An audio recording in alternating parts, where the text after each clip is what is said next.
আমাদের স্কুলের রবিবারের এক আনন্দময় দিন।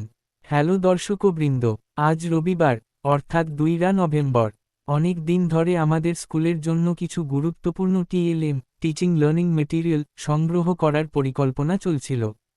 কিন্তু আমাদের বিজ্ঞান শিক্ষক শহীদ স্যার এর কিছু ব্যক্তিগত অসুবিধার কারণে সময় ও পরিকল্পনাটা ঠিকমতো সম্পন্ন করা যাচ্ছিল না। শেষ পর্যন্ত আমাদের গণিত শিক্ষক গুলজার স্যার প্রধান এবং শিক্ষক শহীদ স্যার মিলে বিষয়টা নিয়ে আলোচনা করেন। পরে প্রধান শিক্ষক শহীদ স্যারকে বোঝানোর পর নতুন একটি তারিখ ও পরিকল্পনা ঠিক করা হয় এবং স্থান নির্ধারণ করা হয় শিলচর টাউন। অবশেষে রবিবার সকাল 10টার দিকে বাগবাড়ি স্কুলের সামনে থেকে আমাদের যাত্রা শুরু হয়। প্রথমে আমরা বদরপুরে গিয়ে একটু চা নাস্তা করলাম, তারপর আবার রওনা দিলাম শিলচরের উদ্দেশ্যে। শিলচরে পৌঁছে স্যার বললেন, স্কুলের জন্য কিছু ফুলের চারা কেনা দরকার। তাই আমরা ঢুকে পড়লাম সুমা নার্সারিতে। সেখানে নানা রকম ফুল, ফল ও গাছপালা দেখে সবারই খুব ভালো লাগলো। আমাদের প্রিন্সিপাল স্যার নিজের পছন্দের কয়েকটি ফুলের চারা কিনলেন। এ দেখে শহীদ স্যার এর মনও চঞ্চল হয়ে উঠল, তিনিও নিজের বাড়ির জন্য কয়েকটি ডালিম গাছের চারা কিনে নিলেন। স্বভাবতই গুলজার স্যারও পিছিয়ে থাকবেন কেন?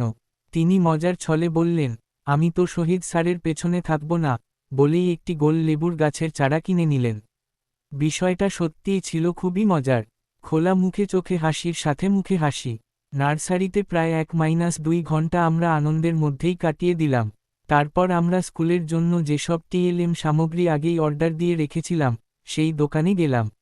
সেখানে গিয়ে পেমেন্ট করে সব জিনিসপত্র রিসিভ করলাম। এখন সবাই বেশ ক্লান্ত ও ক্ষুধার্ত, তাই প্রিন্সিপাল স্যার সবাইকে নিয়ে গেলেন একটি ভালো রেস্টুরেন্টে।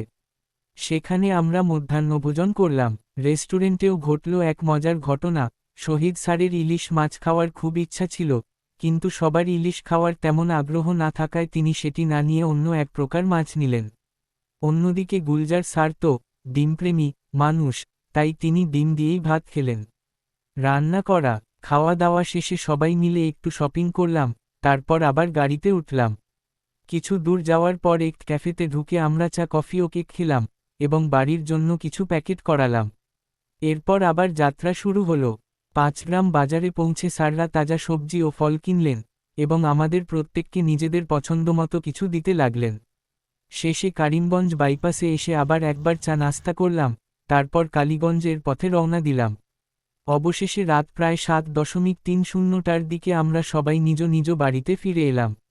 এই পুরো ভ্রমণটি ছিল সত্যিই অত্যন্ত আনন্দদায়ক, শিক্ষণীয় এবং মজায় ভরপুর, কাজের ফাঁকে একটু উপভোগের সুন্দর মুহূর্ত।